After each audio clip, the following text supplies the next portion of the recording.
উম্মত রে, কবর জিয়ারত তোমাকে নিষেধ করতাম, ফাজুরুহা, কবর জিয়ারত তোমরা করো, বেশি বেশি করে কবরের পাশে দাঁড়াও। মানুষের ইন্তেকালের পরে অনেক সময় আমরা তাড়াহুড়া করে চলে আসি। না না, নবীজি বলেন উম্মত রে, তোমার ভাইয়ের কবরের পাশে তুমি দাঁড়াও।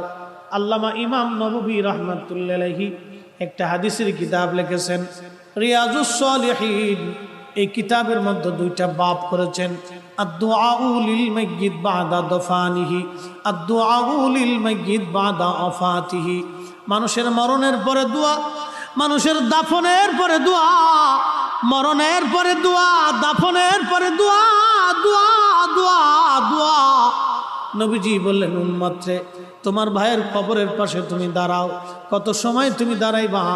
একটা উট জবাই দেওয়ার পরে ওই উটের চামড়া সেলাইয়া গোশত বানাইয়া গোশত বন্টন করতে যে সময়টা দরকার হয়, এই সময়টা তুমি তোমার ভাইয়ের কবরের পাশে দাঁড়াইয়া ইস্তাগফিরু লিআখিকুম, তোমার ভাইয়ের জন্য ইস্তেগফার করতে থাকো, আল্লাহর দরবারে মাগফিরাত কামনা করতে থাকো।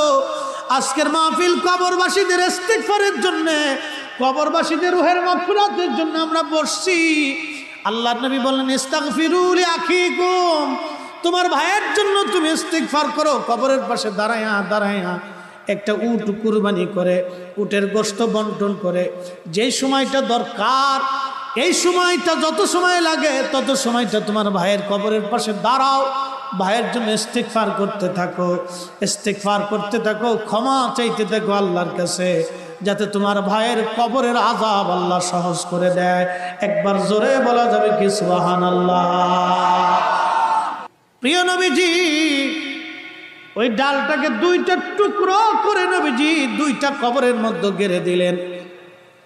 সাহাবীরা প্রশ্ন করলেন, ইয়া রাসূলুল্লাহ, জীবনে কোনদিন এইরকম দেখি নাই, দুই কবরের পাশে খেজুরের ডাল আপনি পুঁতে দিলেন, কারণ কি? নবীজি বললেন, সাহাবীরা রে, দুইটা কবরের মধ্যে কঠিন আযাব হয়, তোমরা দেখো না, কিন্তু আমি নবী দেখি কবরের মধ্যে কঠিন আযাব হয়। ও সাহাবীরা, কঠিন কোনো কারণে আযাব হয় না, সহজ দুইটা কারণে আযাব হয়। এক নম্বর, কবরে আযাব হচ্ছে প্রস্রাব পায়খানা করার পরে সে ঢিলা কলুপ করতো না, পবিত্রতা অর্জন করতো না।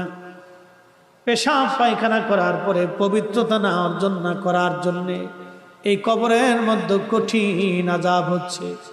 যুবক বন্ধু, অনেক সময় আমরা পেশাব পায়খানা না করি, কিন্তু ঢিলা কলুপ ব্যবহার করি না।